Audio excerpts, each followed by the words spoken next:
delay is like. So welcome, Cecil. We're live. Hi, Sylvia. Hi, Lisa. Hi, Kim. Oh, Kim. I was thinking about you this morning. Hi, Tiffany. And let's see who else. Sylvia. Hi, Brittany. Hi, Brittany. Missed you last night. I'm so sorry about that. That was strange. Hi, fellow travelers. I love it. Wonderful. So, Akasha here. Welcome. Namaste. Thank you so much for joining me. And I really enjoy the lives. In fact, I find it very difficult to not force myself, but even if I make an appointment on my calendar, which I'm very driven by appointments on my calendar, I am a businesswoman. I've been a businesswoman for my whole life, basically. And I have certain structures and strategies I've learned from a lot of very highly paid mentors that really do help me have a certain way of moving through my day and being able to be in my flow, because that's number one, and have a structure that can serve my clients and my community. So one of the things we're going to do today is talk about something I think is uber fascinating. And we've been talking a lot about past lives. It's an interesting topic because, wow, back when I first learned about past lives, I didn't believe it. I was raised in a culture. I was raised in a Christian culture, and my parents were really big on church. I was raised Lutheran. I went a few times. It wasn't huge. It wasn't very restrictive because it didn't have a lot of influence for me. However, I had no spiritual ideas whatsoever. I had no concept of other religions. And of course, we had no internet and we were pretty isolated. So the idea that you have more than one life seemed too good to be true, quite honestly. So tell me what you think. Tell me, when you discovered past lives, do you believe in them? Do you still have a mistrust of it, whether it's true or not? One thing that happened a lot and still happens a lot is, 300 different people saying I was Cleopatra. And there was a kind of a desire to be someone famous. And maybe you were. Really doesn't matter though. What you start to understand is that you are getting to know thyself. So the Oracle at Delphi is alive, and the Oracle of Delphi is the living essence of the idea that within you, you have a connection to the wellspring of wisdom and knowledge that is connected right from our beautiful navel right down into that serpentine, that kundalini, that life force energy, the codes of our blueprint connected to the codes of Gaia's blueprint, which is our body, brings spirit and body together. Now, when you realize that your soul is a part of infinite source, so you are God, you are goddess, you are one, you are everything, you are nothing. Yes to all of that. I went to a seminar once and they gave us a bunch of books, stacks of books. A couple of them were the person putting the seminar, but there were lots of other books. And they just were so passionate about sharing books that had made a difference to them. And one of them, what the title was, Your God, Get Over It. And it so cracked me up because at the time I got the book, I kind of was there, but it wasn't something that I said out loud and felt confident or comfortable about. Because depends on your concept of God, but we have been taught a concept. Most cultures on the planet have been taught a concept that you're separate, current cultures, you're separate and you're not good enough. And if you're kind of suffer a lot, then when you're dead, you might be good enough to go hang out with God. The idea that your God was heresy, and many of you have had that wisdom, that information embedded into your education. This life, yes, maybe, but I'm really talking more about other lives. So if you know any history, you know a little bit about the history of our planet in written times. Now, none of it is truth. It's all someone's opinion yet again, because back then we didn't have video cameras. Nobody was taking a video of the police brutality happening in the moment that was just easily denied because I'm the policeman. We now know and are waking up to the fact that all of our history has been rewritten and is not based on a lot of truth because it's someone's perspective. It's the person who went on the boat and killed all the Indians and took all their stuff and then wrote the story of their big success and how important they were and gave it to you as their history and put a statue of themselves there. And I'm not blaming anyone in particular. This is just our history on the planet. You have to accept what we have been a part of, even if you're 4 years old, okay? Your human history on this planet is a jumbled bunch of information.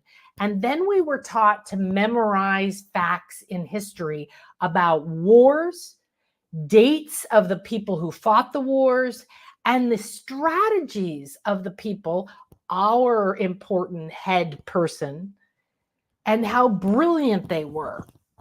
And to the point that so many movies have been written and created going over certain wars again and again and again and again and again and again and again and again. What do you get in your next step of life, in your future, if that's what you're doing? More war. So we get more war because certain people still cannot unhook from that idea being the solution, which it isn't, because you can't solve anything through the problem and the conflict. So none of it makes any sense. And we have plenty of information and personal experience and what we teach our children to know that that doesn't work. It doesn't stop people from believing what they want to believe, thinking they know what's right for everyone and doing that. And when they're doing that, believe it or not, they are aligned with their beliefs, which means they are going to make a big impact on the world. Well, if you're going to make a big impact on the world, that means you're going to balance them, right? You're going to balance that other aspect. And I never understand why this happens. Isn't this interesting? Hang on. Always disappears. This is the weirdest thing. So the idea that you have other lives gives you access to history in a whole different way, doesn't it? Personal history, the impact it had on you, on your family, on your lineage. Doesn't have to be your family now. However, you have lives in other lives of your soul. They've all existed already, and they're all have lived the whole life and decided the outcome, and they're living inside of that paradigm because most of them have not come to terms with whatever the challenge, the problem was. Their purpose was cut off, their heart was broken, they were betrayed. Whatever happened, they watched people die, it was their fault, they used their voice, they realized they did the wrong thing. All of these things carry these wounds and karmic knots, which are essentially energies that form agreements that turn into mindsets, beliefs, attitudes, perspectives, husbands, parents. It influences the choices that we make.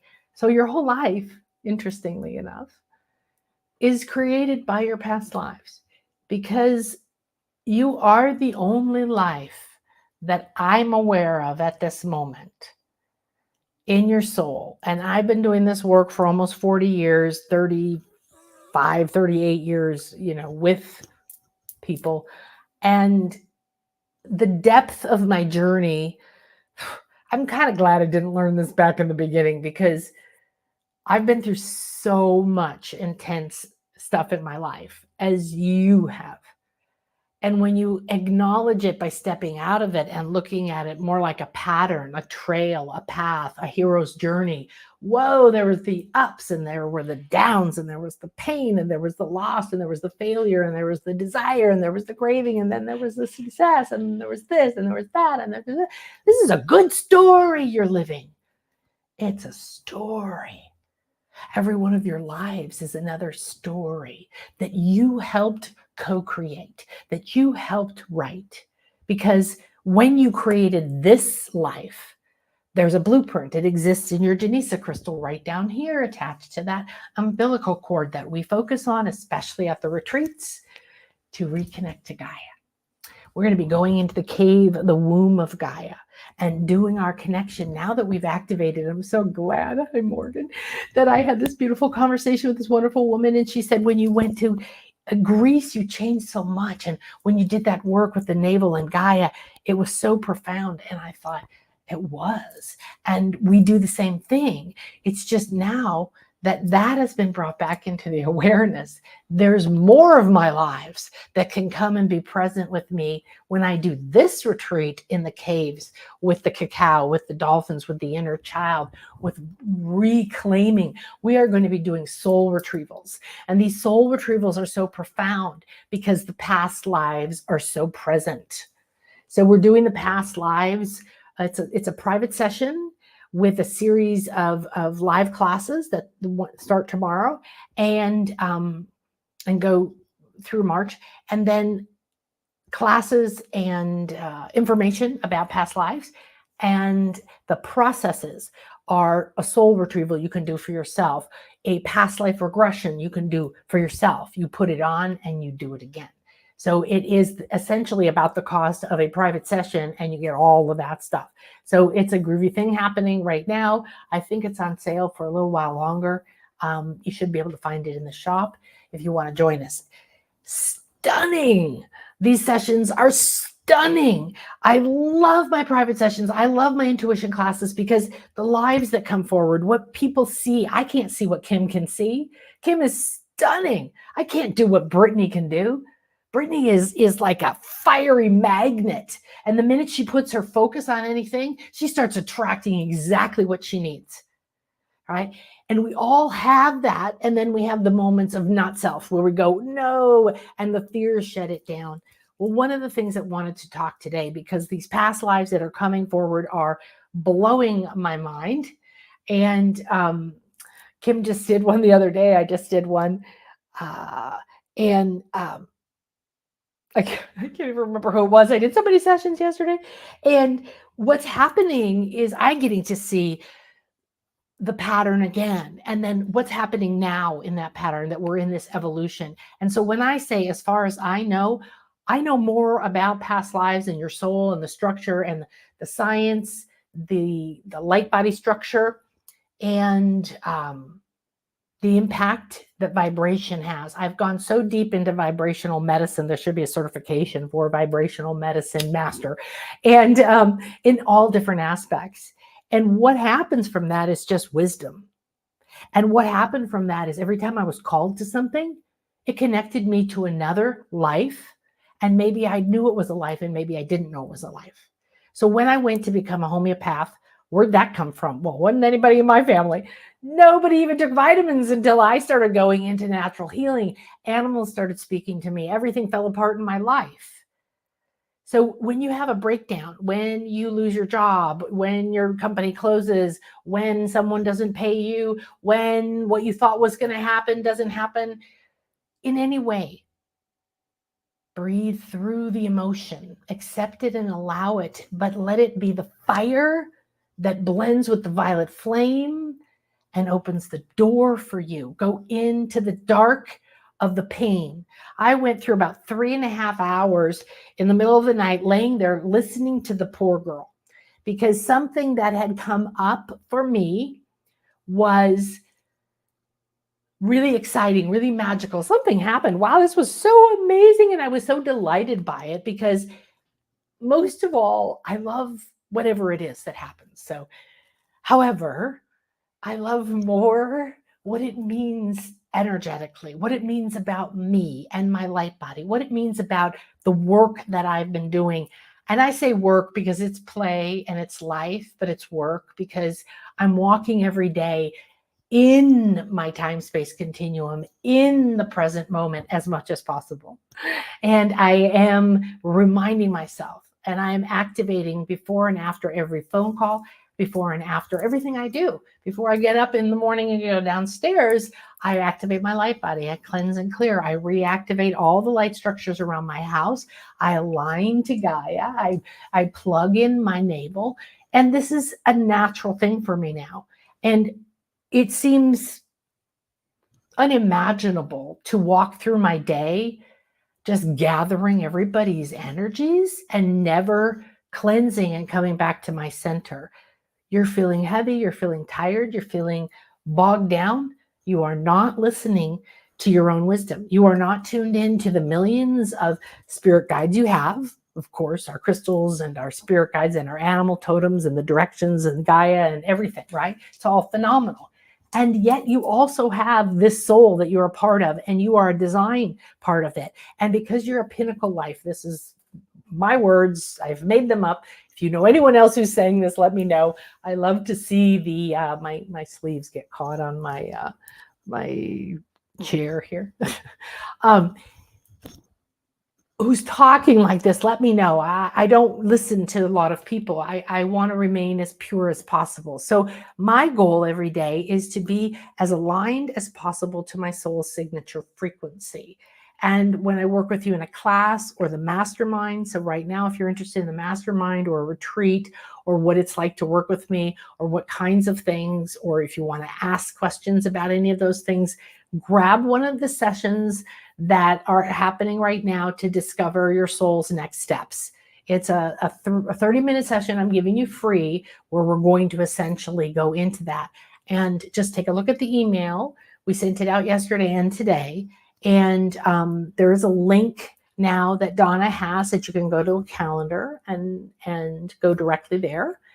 And when you book your time, we will have 30 minutes together on Zoom for me to look into your field with the Jaguar medicine woman aspect and all the other skills that I have, because am I the right person for you to work with? What is optimal for you at this time? What do I see that I'm meant to share with you that's blocking you, that you're carrying? What's happening? I talked to someone today who wants to come to the Dolphin retreat in a few weeks. And so we talked through a bunch of things. And by the end of the conversation, she was so happy. Her energy was so up. She was feeling completely different. The transformation that can happen in that short of a time is quite profound because I'm identifying the issues. And as I do, you're acknowledging them, seeing them or feeling them. So it's a living conversation that we have. There's no way that you can't transform. However, it's 1222, 222. Yay. I love that so much. That there's a synergy, there's a synchronicity. You're here and I'm here right now because most likely we have had a past life together. And if you and I go on a retreat together, we're going to most likely end up at a place that we were having a life together, or you and other people, or everyone in the group. We've had several retreats where everyone in the group was a part of a particular past life at a temple that we went to, that we all got visions for, both separately and then did a group thing. It can be quite profound. So why past lives? Do you believe in past lives? That's what we were looking at. And it seemed too good to be true to me. Oh, you get a second chance, you mean? Because I was from a very conservative, strict thing, work hard, don't ask for much, be the best, but don't think you're great, and kind of makes you screwed up. So work hard, be the best. There's never an end to it. You can't ever win the approval you want. And I people pleased until I crashed, and my $1 million first year, $1 million in sale business closed after 3.5 years at the end of the 80s. And everything in my life deconstructed. Everything I believed in. I had worked my ass off to please my parents, to make money, to be successful, to all this stuff, right? And now suddenly I had nothing. Everything I'd worked for, all the contacts I had in the industry, everything that I'd learned was valuable, but only in that industry, I thought. So I thought what a loser I was, and I had no idea where to turn. And that's when I turned to spirituality. That's when I went to look for what's the weirdest thing I can find. And I found a book about channeling dolphins from another planet. I didn't even know what the hell that meant. Okay. And I started to read the Seth books and The Nature of Reality and Ram Dass. And I didn't know what he meant when he said, you're in a room. You don't know you're in a room. The door isn't shut. You could leave any time. But since you don't know you're in a room, you don't try to leave. I put that book down and went, I had no clue what that was supposed to mean. It's so funny now, right? Because this is what I teach. And it basically says that your reality is your own creation and you can leave anytime you want. You can banish it. You can disappear it. You can ask it to transform. You can ask it to guide you to where it began. You can ask it to connect you to the challenge in your life can be the portal and is the portal. So in the dark, in the cave, in the fear, in the parts of you you've locked away, hide the lives that were tortured, killed, or punished for having a power or a wisdom that was considered inappropriate. A lot of what's coming up now for people are the intuitive arts. So the sacred feminine intuitive arts is the reason I'm teaching them specifically this year, is because we have to amplify that part of us. Again, it's been the most disgraced and smeared and feared, and it's still embedded. So as you wake up to being psychic or being a healer or being intuitive or talking to fairies or just feeling better when you meditate, you're like, if you're not around people, it's very difficult. And you might feel like you need to follow your heart, but you don't have the logical explanation. So one of the things about understanding your other lives is that we really connected first through the pain.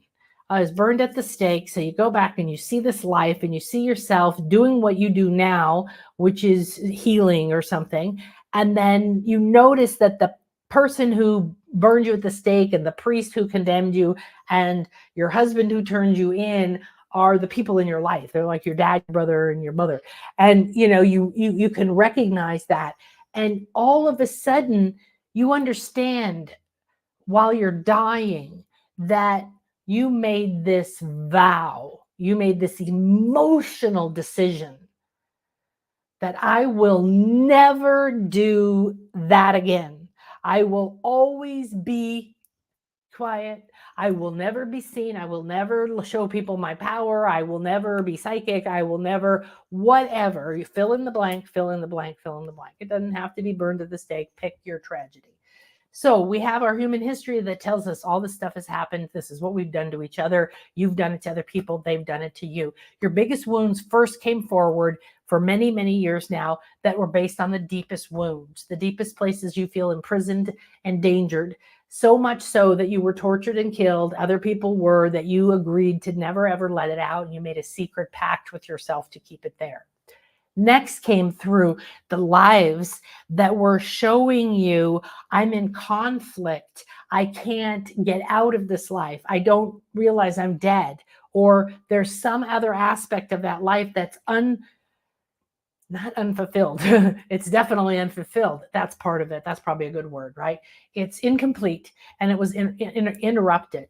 Those lives you may have been experiencing, and these can come up at any time for you, but this is how I saw them unfold for the collective over the last several decades. People who didn't believe in past lives would come, have a hypnosis session and say, oh my God, I just experienced a past life. I don't believe in past lives. And I said, that's okay. You don't have to. And I said, what did it do? Well, answered all my questions. I understand exactly why I fear money. I don't do this. I have that. I married this man. It answers so many questions, but then it also breaks down, like deconstruction, like I had, breaks down your beliefs. You can't believe the same anymore. Then you begin to realize that you're multidimensional, whether you believe it or not. And that means that you have all these other lives that have wisdom, that have powers, that have skills. Today, specifically, they want us to talk about wisdom schools. I'm going to explain what that means in a second. I want to see what you guys are saying about past lives and how you feel about it. I was thinking about Brittany last night too, Susan. I believed in reincarnation since I was a child. Wow. I just had a knowingness, but I don't know specifics. You know, I was so open to everything and lived in all these worlds that I'm not sure it was the way I framed it as a child, but that's a really good point, Susan, where you say like there's a trust of that infiniteness, and I didn't put a label on it, and nobody really talked about it. So Brittany, Susan, I was actually thinking about you the minute Nan showed up live. Wow, you girls. I'm doing another goddess retreat, a little completely different, but 2.5 days in March. These ladies came to the last one. Me too, Susan. I believed in reincarnation, Lisa said, from a very young, but my first past life memory started young. However, I didn't acknowledge it publicly until I was 18. I wonder if you'd share what it was, the first past life memory that you had. I would love to hear you guys share that. Hi, Tiffany. I was lucky to have a Southern Baptist mother who believed in more spiritual things, contacting the dead, eternal life, and healers. Wow. She witnessed her Cherokee grandma heal people with a chant. Oh, I love this. I love this. The Cherokee thing has been coming up. So my partner is part Cherokee. And I have a client that I did one of these epic past life sessions for the other day. And during it, I can't even explain. It was epic. I've never seen anything like this in my life. It was like 3 different lives that came together. One was this Cherokee woman, and it was her, but she was in another life. And she came simply to wake Kim up and call her. And then the life that they wanted to call her to was a life as a king that had certain things that she needed to deal with. And then there was another life.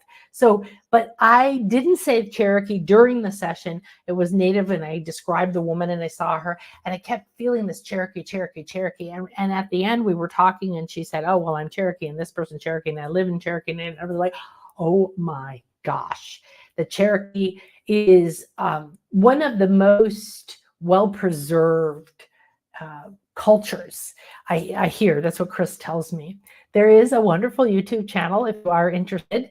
The Cherokee Nation puts on, and they teach you a word every day in Cherokee, and they publicize their town meetings and stuff like that. So if that's interesting to you, but I find this so interesting, Tiffany, because there's a lot of judgment about religion. And of course, it's natural when something has been manipulated and controlled, where the core message is basically love, and then it's been manipulated by men in different ways, in different forms.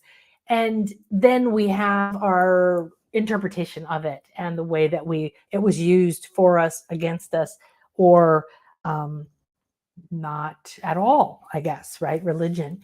But you would typically think of a Southern Baptist being extremely strict, of just something extremely limited, and yet having that blend of the spiritualism is actually really interesting. I know that I had a friend in my goddess group years ago who told me she was a pagan Catholic, and I said, a what? I'm like, those are opposing opposites, that the Christian church went after the pagan, Wiccan, feminine, sacred feminine, empowered nature goddess religions, and burned them down and everything. And she said, yes, but they have way more in common than you would realize, and they probably don't want to admit it. And she started pointing out to me that Catholics do rituals and burn incense and, have statues and all these different things. I was like, wow. So there are these aspects of it that I find really fascinating to think about. I was curious about past lives as a child, and I don't know how I knew about the subject. I don't think it ever came up. Although, to be honest, if there was a movie about it, I was magnetized to it. There was a movie, this would have been probably high school for me, in the 70s called The Reincarnation of Peter Proud. And I was absolutely mesmerized by that idea. It's kind of depressing. He's killed by the same person. In his life, he comes back and then confronts that same person and has some other issue happen. I don't know. It's not a happy ending, but it's very interesting, more of a drama than something funny or even spiritual into that. However, I couldn't wrap my little brain around us dying and that's it. It freaked me out that I would never exist again. I agree with you 100% because to be told you're just this and then you die and worms eat your body. I'm like, what? That's so epically depressing. And yes, okay, let's all be honest, being in a body has a beginning and an end at some point, and we kind of have to live with that.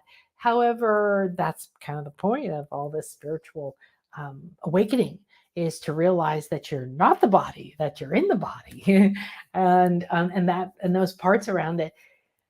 Brittany said, I discovered reincarnation within me about 7 years ago. I pondered it and felt its truth within my soul. And that's the way, the most powerful way is when you go into like a session with me and you experience it. You can't deny it. The first time I felt it, I tried to talk myself out of it the next day. My poor girl kept saying, yeah, you made it up. You made it up. You made it up. And, okay, I probably made it up. All right, whatever. I'm not that good. You can't be good. You can't really have received that. La, la, la. And then I remember waking up in the middle of the night or just suddenly having this realization that I never would have made that up. I never would have made that up. So that negative voice tries to talk us out of that, out of anything that's going to change us and change our life and change our power. I was raised Roman Catholic school, 12 years. Reincarnation felt natural because of Jesus. But my own started when I met someone I never knew. And my first reaction was, what are you doing here? I was 18. Wow, Lisa, wow, look at that. And look at that. Then again, I would have thought the Catholics would have been hardcore against that idea. Yet there's enough in there, right? Like Jesus comes back and then he says something like, this you can do and more, which is really the best line, right? Don't worry about what I did. You can do this and you can do more. Go figure out what you do, do it well.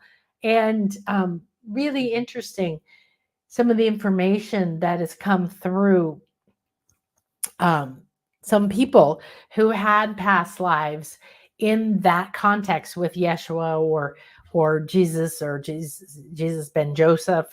And from that perspective, living that life as an example of knowing your destiny and mastering your emotions so that you can prove that you can rise out of your body if you choose and you can come back into it, or that you are eternal, or whatever else you want to. And that was very interesting perspective. My cousin and I are traveling in this lifetime together again, but this time we are both women. Very interesting. It's fun to know some of that, right? My ex and I had a lot of lives together. I actually remember signing my soul contract. Wow. Oh, I was told it feels different. I think I may have been signing up for a lot and ignorant to emotions. No, it's interesting. I really love that you said that. Thank you for sharing that.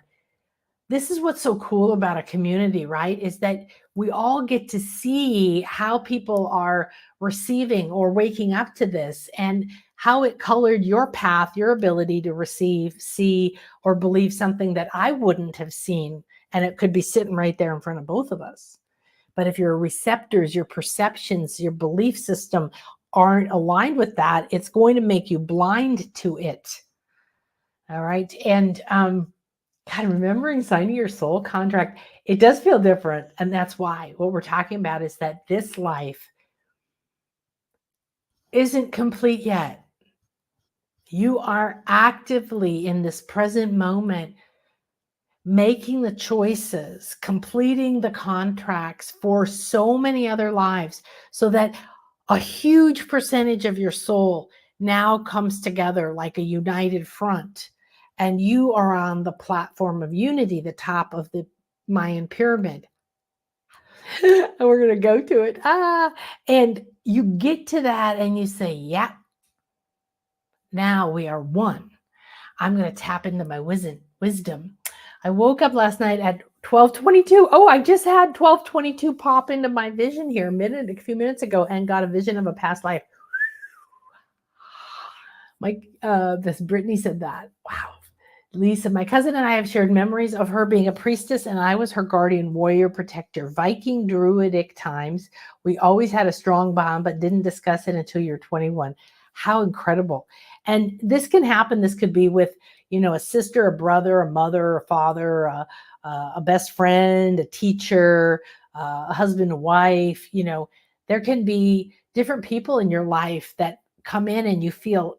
There was this girl that we didn't really know. We were at a basketball tournament for a week. I grew up in Europe, and I was on the team in London, and we went to Paris or something, and we were there for a week playing all these teams from different countries.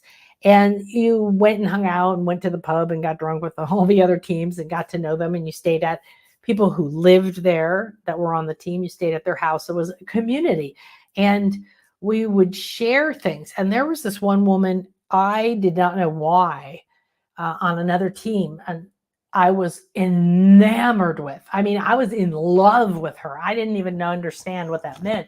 It was just, and I couldn't. It was like being magnetized to somebody and wanting to just drink in, watching her talk, watching her move.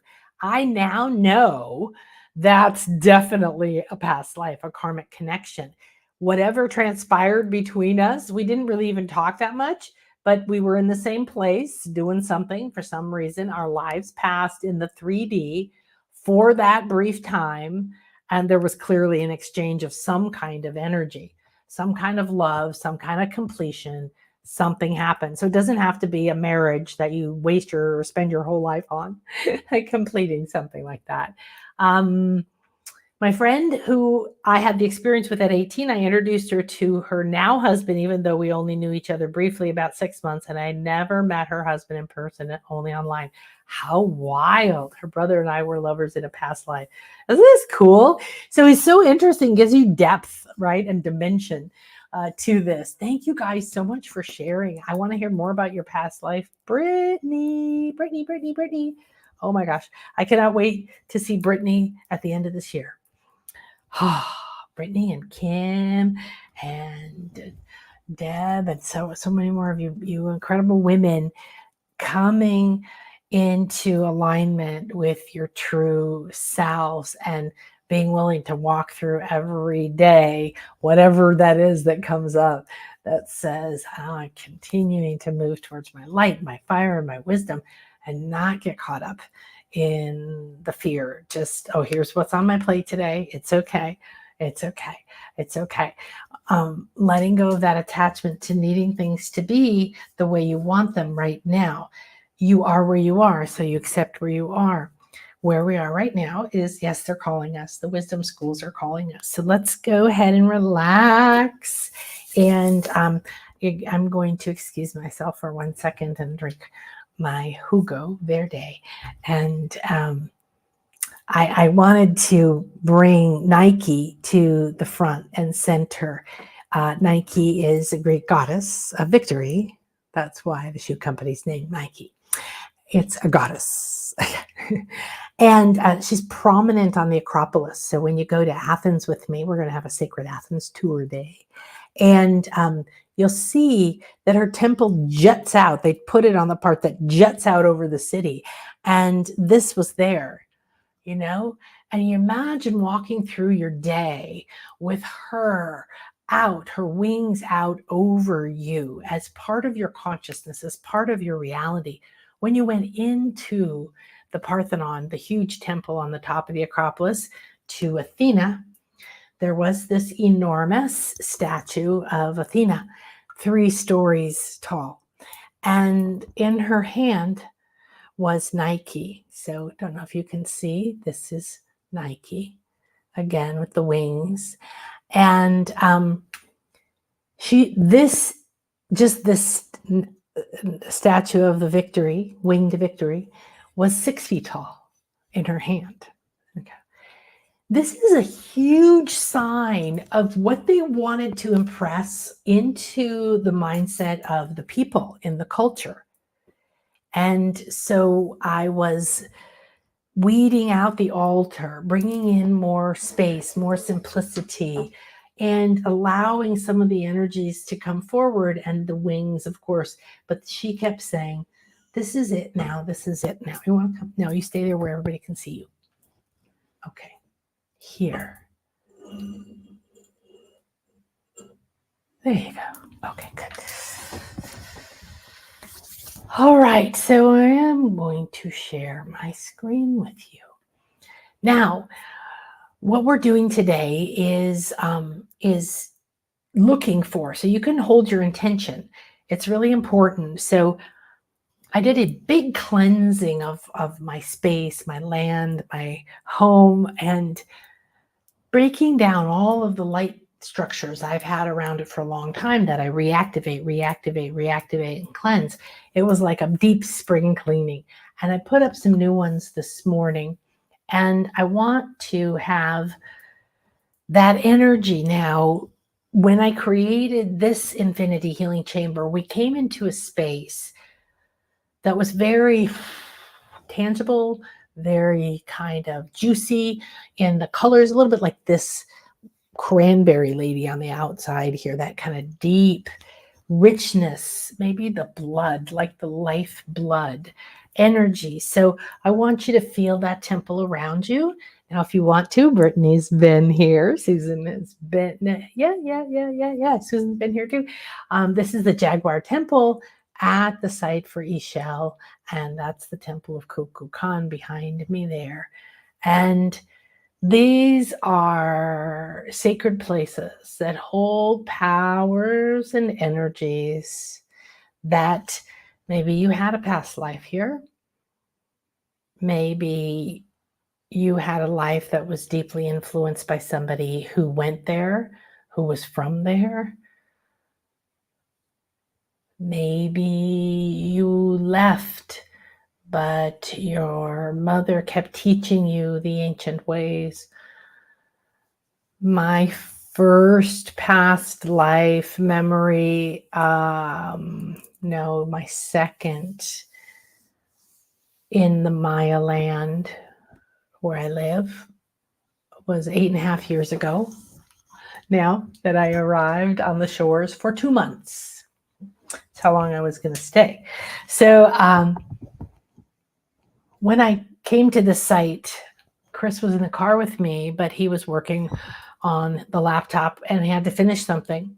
So he stayed in the car and I went in alone. I put on my music and I entered in sacred space. I did all my energy work. And as soon as I walked in, I walked through a veil. I felt like that, boom, like movies, like I just walked through something. I was like, well, that's interesting. And from that moment forward, I could see my feet as this older woman, and I was a caretaker. And it was past the prime of the site. It wasn't when it was thriving and living. And so I knew the path and I knew the energies, and it was pure magic. The cotton was coming off of the ceiba trees, which is the tree of life. And I walked the whole time by myself, not a single soul in this other world, in another time, in that place. So it's part of the magic. If you go to a city, especially an older city, if you go to a sacred temple, a place, like even some place in the countryside, you could have been there in another life. Now, when you go to places like this, maybe Brittany came here And she didn't go to this temple in her past life, but she was a part of the Mayan lineage from a different temple, a different tribe. And this reconnected her to the energy of the Maya. And now those other energies can start to become aware of her. It's like it makes you wake up. So go to the shop, check it out. There is a new Inner Goddess retreat. It's 2.5 days, and it's the end of March, and it's all new healers and all new wow experiences. So, and this is the session. If you want to do a past life power session, we find the life that is key. I told you the one lady had 3 lives, but that is key. And then everybody that are having these sessions then are given, like, you get the life, you see the patterns, you get so many of the connections, but then it's a living and breathing process. That's why we're going to then be going through more processes that you can keep doing them to go deeper into one life or to connect to other lives maybe that have a reason for you to know. You don't need to know. You don't need to know. You can just let them shift, let them heal. If you need to know, you get them. You get that inner knowing. So, okay, so let's see. I would like to share. I'm going to stop sharing that.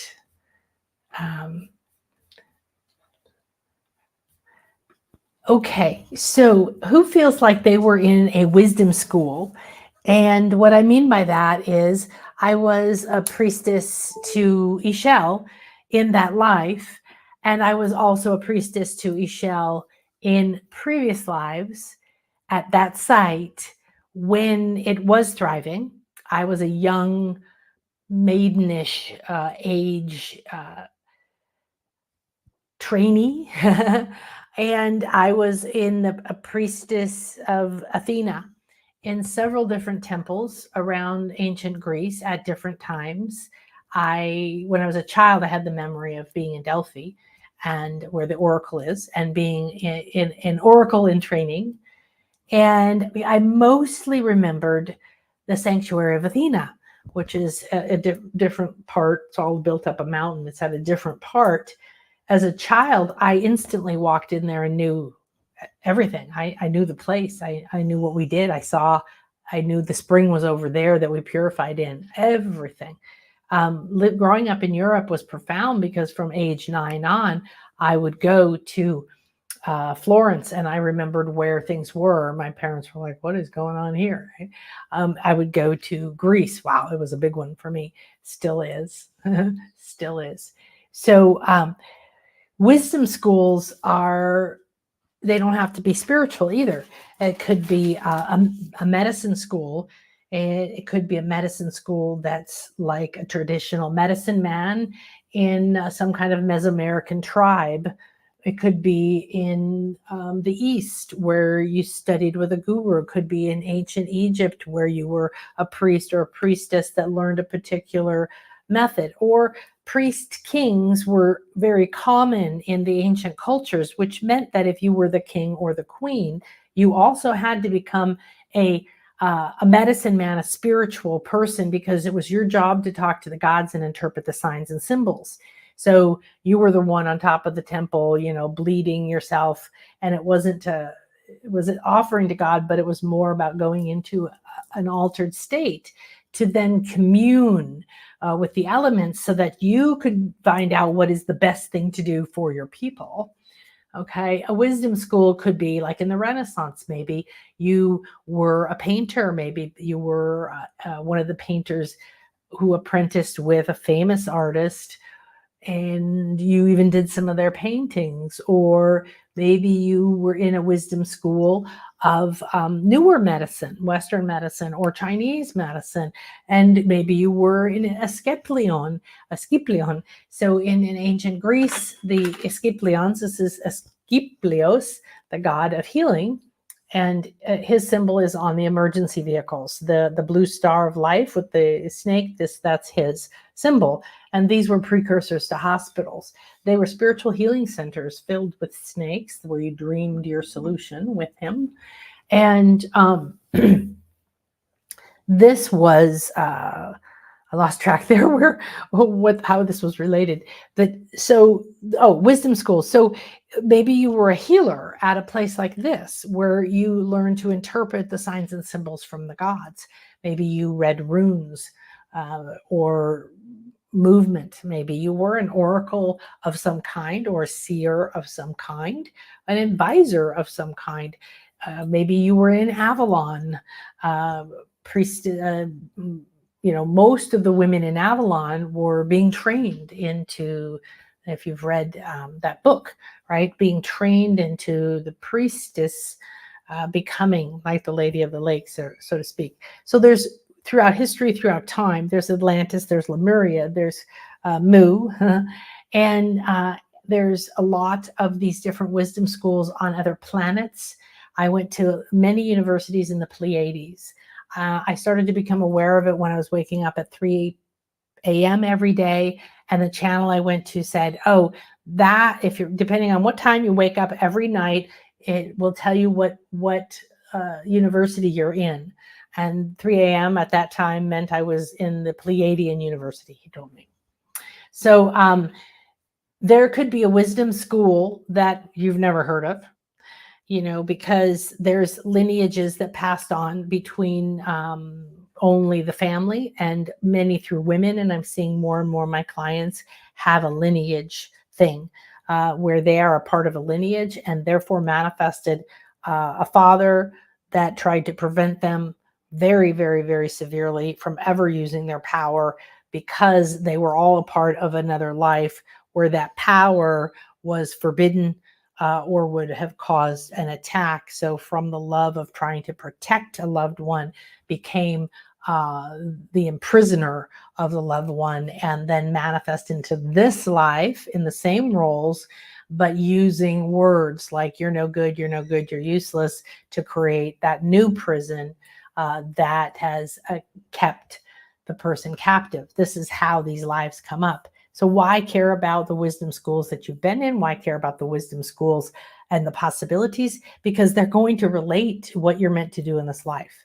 They're going to be related to your purpose. They're going to be related to the soul blueprint that you're holding within you that is just starting to wake up enough for you to access some of the truth of who you are, and then not being able to understand it. Maybe you have a part of you that already has been through the mystery schools in ancient Egypt, and you see a flower of life, and all of a sudden you understand it, not as what is that, or that's a pretty pattern, or I see that on t-shirts now. But you understand its language. It starts to speak to you. You remember working with it. You can travel. You see the lines of energy moving through it. Maybe you were an energy healer. Maybe you were an apprentice to some kind of a nature wizard or healer or whatever. These are easy things for us to relate to because they're sort of part of our imagination. However, if you are meant to do something and there is a power within you because you attended and then eventually maybe taught or were the wisdom mentor school that holds a power that would support you right now to achieve what you want, right now to connect to the guidance, right now to remember something, right now to cut years out of your learning curve. This is what we're looking for. And we're looking for those lives that also will have a similar limited story, and you will free each other. You will empower each other. And how you continue to work together, I don't know. But the wisdom schools is one of the most important things, in my opinion, because these are the skills that have been burned and we've been threatened, and not just threatened, we've been killed and tortured for this information that wants to rise up now. And the minute you reconnect your navel to Gaia in a real way, in a sincere way, your personal life force starts to wake up like a little embryo, your Janisa crystal down here in your sacral. So Brittany said, I know I was a part of a sacred mystery schools, although I have no remembrance of any of those lives. You definitely did. In a burning in my heart, a yearning. I'm being told the yearning is to remember. Yeah, the yearning is to wake up. to wake up from this dream, this illusion that you've woven that you're in. You don't like it. It's a prison to you now. You went down this path to fit in, to please people, to be safe. Now you've reached the dead end, and there isn't a way for you to shine your light here. You have to find a different path. The sacred mystery schools that we've been to will call you again. It's one of the reasons that, you and I connected, is that I work with you in the mysteries, and we did that before. And a burning in your heart, your fire, right? Your fire is burning right now, wanting so bad. It's burning you out because you're waiting, and you're waiting for an outside solution. When you get into movement, then you attract like a maniac. Hi, DM. I feel I've had several lives with powers, though I don't remember all. Would be fascinating to know about. Not sure, although I feel like I'm always wisdom seeking. Lisa said, I'm a certified chakra yoga teacher in this life. Very nice. I do have visions of ancient script that I have yet to find the symbology in this life, though. When I get body work done, new characters reveal themselves. That is very interesting. I love that. So, you can just be open to what is speaking to you, because if a new character comes through, that's a communication that day. And it might be revealing bit by bit a truth. It might be just downloading some kind of a code, and information is coming. Definitely that is happening. There's a lot coming in through the sacral, through these. And the ability that you have to attune and refine your chakras, if you expand what you did before and invite in other wisdom. Yeah, other wisdom that's within you around these same topics, it's going to enhance who you're being right now. All right, so I want to find something here. Now, I was looking for my oracle deck. So I'm so excited because the Sacred Feminine Wisdom Keepers that I called on for my oracle deck started coming through again, and we're working with the ones that have been popping, that are speaking the most. And when we have that, I'm just looking for the link to be able to show you the oracle deck.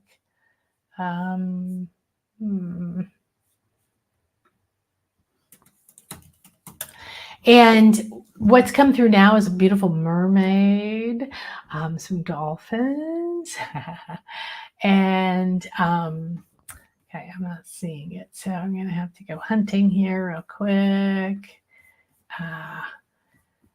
And what happens is as they come to life, they're bringing more perspectives in. So it's like aspects of your soul. The other aspects of your soul have a perspective that you don't, and you have a perspective that they don't. And what happens that's really interesting is that when you realize that you may have a solution that your other life doesn't know, doesn't understand, it's quite profound. And that perhaps you're what that life has been waiting for. I'm waiting for a traveler from the future to come and show me the light, to show me a different perspective. You can come in there as having superpowers because you understand certain things they don't. But yet you go in there also as that beginner's mind, open to allowing them to say, oh, wow, look at this. Are there these possibilities that the wisdom that you hold is waiting for you, is looking for you? What you feel challenged by, what is left in the dark, is already out there looking for you. What if that were true and you kept assuming that it wasn't there, and therefore you didn't even look for it, or you thought you didn't know how, or you weren't good enough? Wow. So I've many times asked for a future time traveler to come find me. Well, guess what? You get to be that. And then you get to go do that too, because you get to realize that time is a structure. And you can move through time at angles. Emerald Tablets teaches some of this, by moving through points in space and time. And they don't have to be forward or backward. I mean, they don't have to be just backward. They can be forward.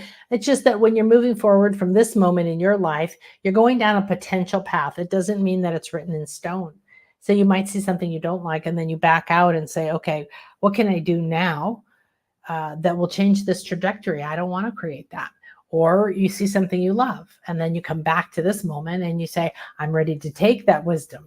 Maybe you move forward and you talk to yourself in a year from now when you are glowing and speaking and sharing and working with your clients and doing what you love, and the money is flowing. It didn't matter that the money was flowing because you set yourself free. And now there's so much flow and opportunity and the freedom that you see and feel of yourself. So moving forward into that life is very, very fun too. Okay, good. Let's go ahead, and I think I have it now. I will share my screen. It is there. Thank you very much. Beautiful, beautiful. And some of you are familiar with my beautiful cards, and we've been having so much fun. I want to share with you my new mermaid one. So we are just beginning. She's asking for some more things to be added, and I haven't received her full message yet. But there's a beautiful, beautiful, magical energy here, and my logo, so to speak, my number one symbol that I work with is the flower of life as a sphere, like you see here. So we add these first in whatever place or degree to which that being asked. And she's got 4 of them right now, one on each corner, which I thought was very interesting. And this is, of course, she's very magical, but part of this is the magic is seeing what is here for you, what is in front of you. So you can see her and you can see her beauty, and she wants you to see your beauty. She wants you to look at what is in your hands, what has been gifted to you by destiny, what has been gifted you by circumstances that your soul orchestrated, what's on your plate, is how I say it often. What challenge, fear, despair, frustration, failure, or what joy, what desire, what happiness, what amazement, whatever it is right here. Now, to me, what she's holding looks, it's glowing and full of sparkles. It looks like it has fairy wings, but it's not really a shape. And what it is an embryo. It is the potential of you. And so I love this. Thank you. We're going to use a little bit of her energy to bring us back into the wisdom schools. Here is another one of our new ones, our grandmother dolphin joy weavers. And as the dolphins do, so I hope you'll join me for the very last dolphin retreat, is they raise your vibration, they rewire you, they bring freedom, mastery, and awaken your sonar senses. That's another form of communication. Aren't they beautiful? And this is my beautiful Ishel. I guess we don't have one yet. This is Ishel the maiden. So she's the Mayan moon goddess. She's always with the rabbit, the lotus, and the jaguar. And she's huge past life because of my Mayan lives and my life now that has chosen to rewire with this wisdom and make it a major part of my life, waking me up to jaguar medicine. So that's a wisdom school that I would have loved to say, yes, I want a part of, but I didn't believe I was good enough. And it's taken 8 years of these constant reminders and these very intense initiations and really profound, beautiful things that have happened to force me into accepting that this is who I am. Jaguar Medicine Vision Woman.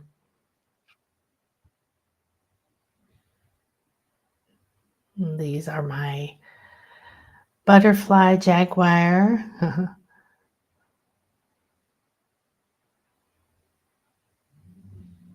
They work together to help us come out of the cocoon.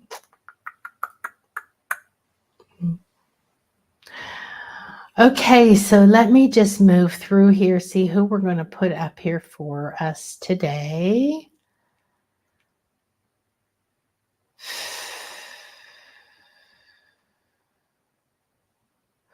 Well, it does feel like it's this one, not as fun and exciting as that. However, oops, excuse me. I'm not sure what I did here.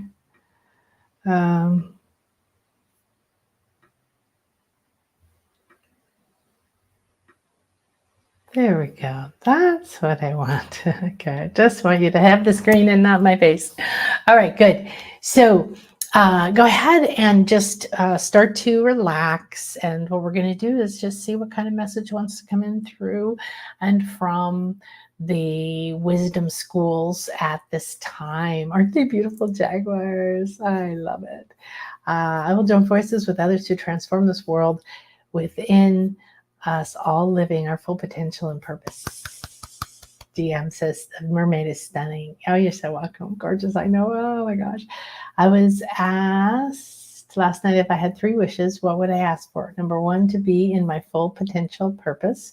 2, wealth and abundance and prosperity. And 3, true soul mate love. Yes, beautiful. I love it. I love it. I love it, Brittany. Fantastic. Good for you for being brave and being willing to talk about that, right? Okay, so I need to take a moment of silence to drink my juice, and then I will begin to draw us deeper in. In the meantime, look at this. What I loved about this image was we are one. We're holding hands. We're here as sacred soul sisters to reunite, to come back in reunion with ourselves, with our souls, with our other lives, to reconnect to the support, the wisdom that we had, the knowledge that we had, and most especially at this time, we wish to reconnect to the wisdom schools that we were a part of in any form, in any time, in any place, in any space. We wish to come back, reunite, and re-enter that wisdom. So look at these pillars. It looks like you're entering that wisdom school. You're moving through the ethers and the colors and the magic and all of the dimensions. And the divine sacred flower of life is there holding everything you need. So I recommend that you look into the image for as long as you need. Look at whatever part draws you and then just focus at the center. Between those 2 pillars, you can become the woman in gold. You can become the energy between the pillars in front of her, and just allow yourself to drop into the place, into the space.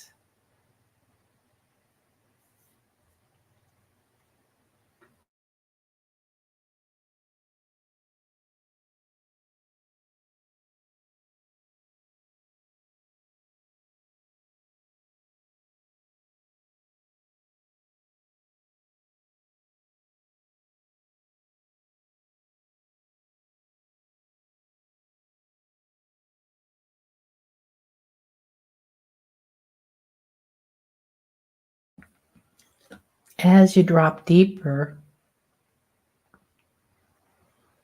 you feel yourself. You're standing there.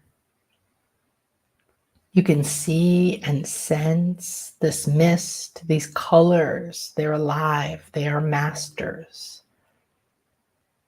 They're welcoming you. This is the portal to your sacred wisdom school, the part that holds the answer for you right now. Close your eyes whenever you feel ready. Feel and sense your body There is no time, there is no space, and you are back here. It's as fresh and real as new as it has ever been. That wisdom, the freedom, how it expanded your mind and your heart, how it increased your confidence, the powers you knew. You can sense and feel it. You see and feel and sense your feet standing on this stone. You now feel a warm or chill air come from within, out of the darkness, a familiar smell. You breathe it in. I am that I am, and aligned with my highest good and what is optimal to me now. I travel through time and space to this wisdom school that is optimal for my highest good. I enter this sacred space in reverence, presence, and love. This school, this place of wisdom, played a key role in my life. I wish to remember.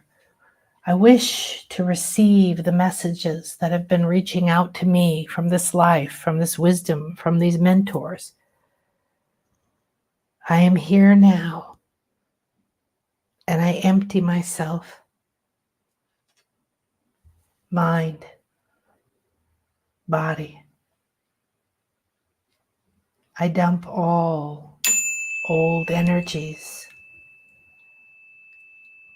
The wisdom that you had to know exactly how to enter this school pours through your body and your cells. You feel it, see it, sense it, and do it now.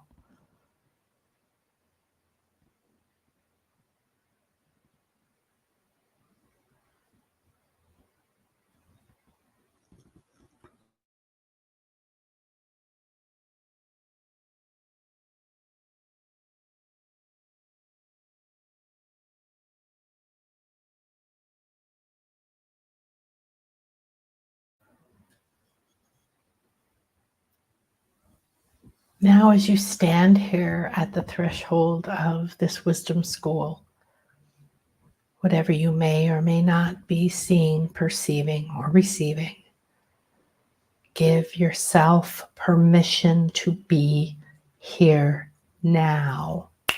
Now. Now. And so it is.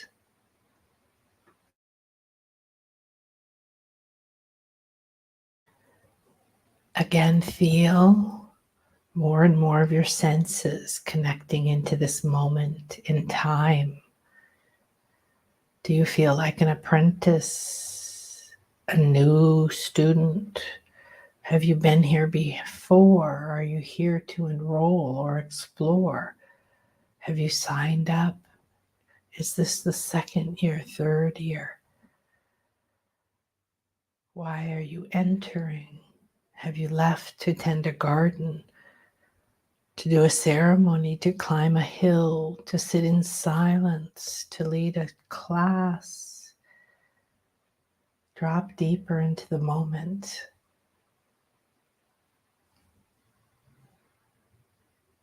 Open your heart.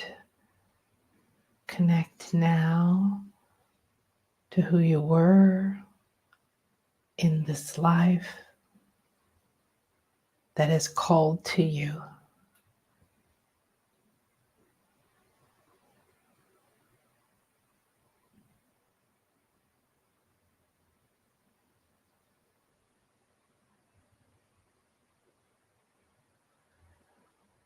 If goofy things are coming up, just watch them, just witness them. Let your fears play games with illusions. Let your mind dump silliness. Just watch and allow everything to come up and out. Attune yourself to see and feel the truth. You hear footsteps coming now. A shape appears out of the dark, out of the mist, out of the smoke. Again, a familiar smell washes over you, and you know instantly you can trust this person. Who are they to you in that life?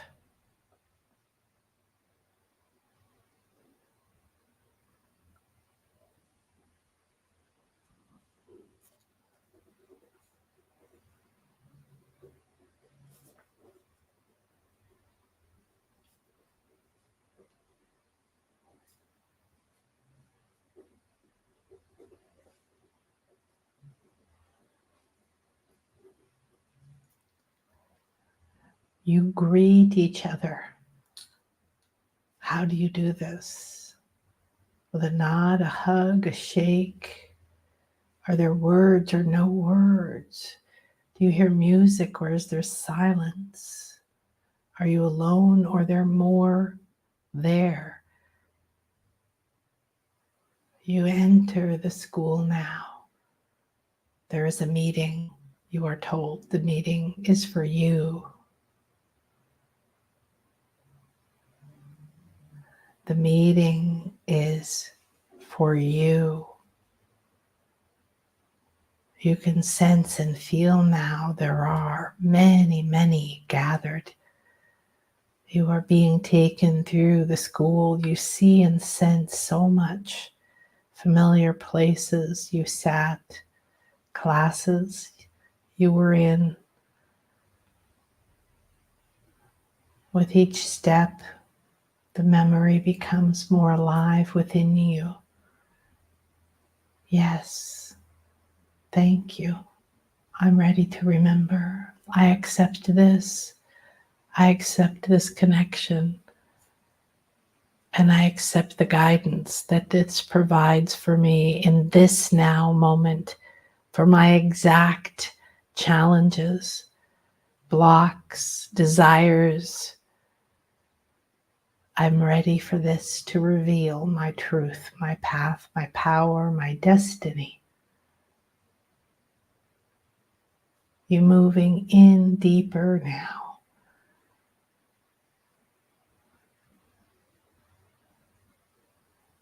Your guide that is taking you in. You stop now before you enter the gathering and they turn to you and communicate some kind of instructions, wisdom, guidance. Receive it fully so that you might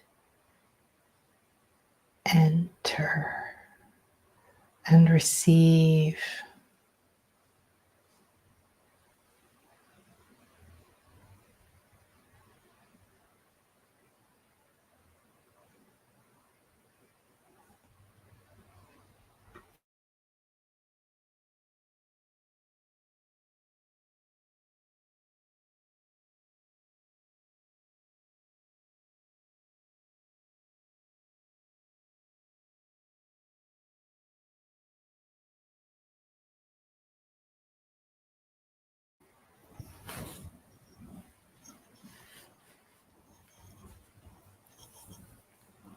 This wisdom goes directly into you. You feel it downloading.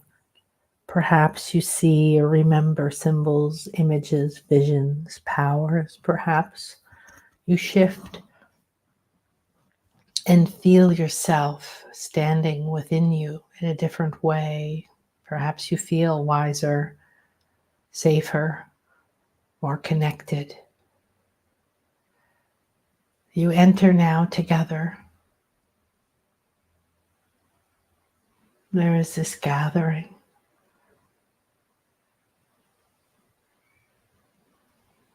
You walk into the center.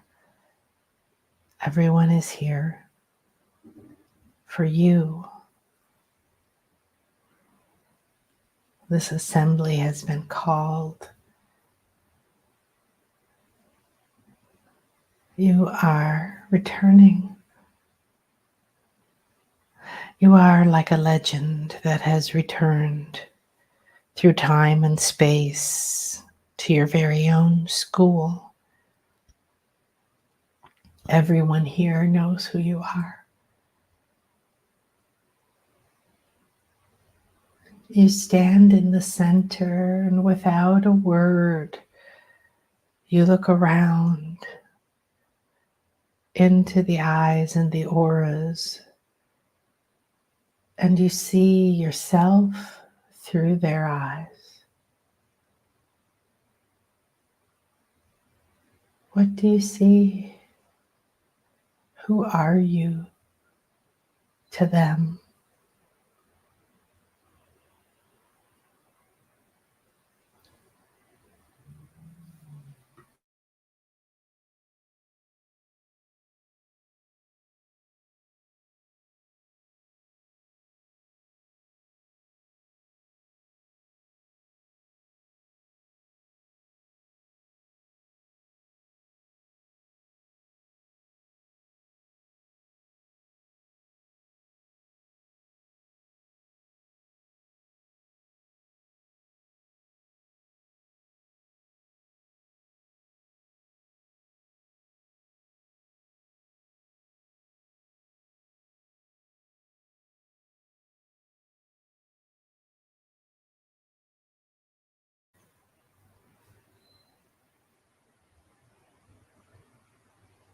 Now you begin to receive. You've been asked here to be honored, to be remembered. And you're now beginning to understand who you were, what you knew here, what your skills or your powers were here, or at least that is going into you in some way, somewhere.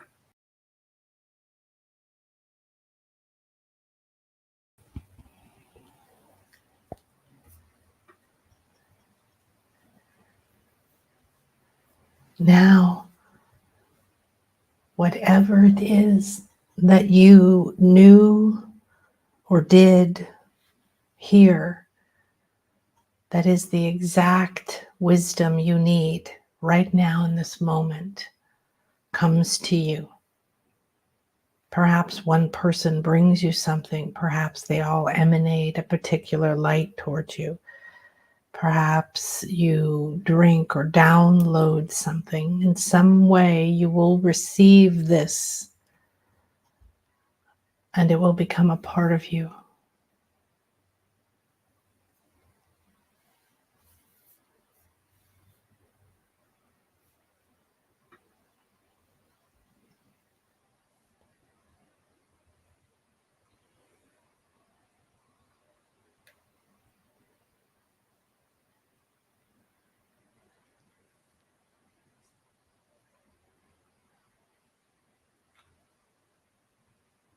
Now, this wisdom comes with very important instructions. And at this moment, this space, this gathering changes. Everyone here disappears, and you stand here with just your guide. Feel to where you are. Is there a garden around you? Are you in a courtyard or by a brook? Are you in a gym or a building? Are you on top of a mountain or a tower? Are you in a meditation garden or a lab? Where you are is giving you clues. Look around, drop into the moment. This is information for you about your power and your wisdom.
Now your wisdom keeper may change shapes or forms.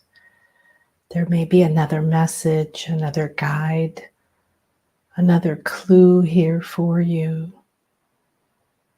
And they become the usher, bringing you back into this moment.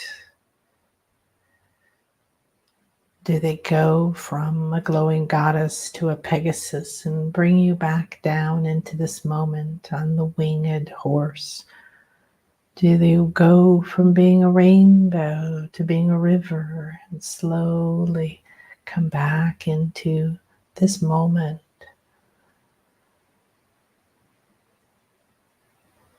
This wisdom keeper is bringing you back into your body, whispering to you spells and words and activations, empowering phrases that may mean nothing to you now, but they are codes that are downloading into you so that over time, as is optimal, you will reconnect to these powers, this wisdom. You will understand what to do next, and it will begin to rise up.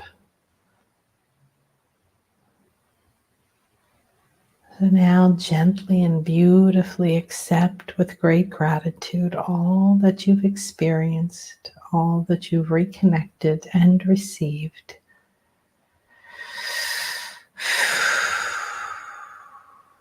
And enter your body and enter this moment. I am a time traveler who has come through time and space into this moment, from the time, from the space when I knew unequivocally who I was. And I now call on the divine time traveler to close this portal and open it again when it is optimal for me and my soul to reconnect. I accept the power of time as a doorway. And as you enter, you feel your Merkaba, you feel your light body more than ever before, perhaps glowing or vibrating, perhaps like a structure around you or in your peripheral vision. The portal now is slowly closing. The wisdom school that you have reaccessed is fading back into the ethers. But when you wish, you can enter time and move through the portal into the doorway to your wisdom school again. Come here in dreams. Come here for the wisdom that knows exactly what you need right now, right here. Trust yourself. Breathe into the body, fingers, toes, feet, hands, neck. Relax. Sink down into the root. I am that I am. I give great thanks for this beautiful experience. We thank the wisdom schools, the wise ones, and ourselves, and honor ourselves as wise ones who have come to waken ourselves up. And as we meet these appointments in time and space, as we leave our comfort zone and realign, we free ourselves, we free our other lives, and we free all those in any lineage and any life that we have touched. This is now true. The wisdom schools are moving through you into your children and your family, and down through the lineage, down through the lives. Whatever wisdom school is calling is now going to be available to each and every part of you. Some will listen and some won't. The seed has been planted. You have done your job well. Love yourself, nurture yourself, appreciate yourself. Your beauty is unparalleled. Your magnificence, your abilities, when you let go and allow yourself to stand in your own beauty, in your own fire, and you see it and love it, there's no limits because you don't doubt it, you don't second guess it, you enjoy it, you embrace it, you accept it, and now all that you require is at your fingertips. I give great thanks for this wisdom, this connection, and this download, and I acknowledge it, and I promise to continue to receive it, seen or unseen, known or unknown. I honor that this is here. No judgment to me. Instead, I now celebrate. What a beautiful job I have done. I am here. I am living the life that is leading the world to freedom. I am freeing myself, my soul. The wisdom that is freed for me is freed for all. We are one, and we are only one. These two paradoxes meet, and your divine powers open portals to any wisdom you have, you need. Could be a part of you that has it in the future or the past. Allow the flow and enjoy. May the circle be open yet unbroken, and this beauty and love, this connection and this wisdom, this support, this welcoming, this gathering, this honoring, this ability to see ourselves through the eyes of those who understood the wisdom, the school, who honored the same thing, the reverence, the respect.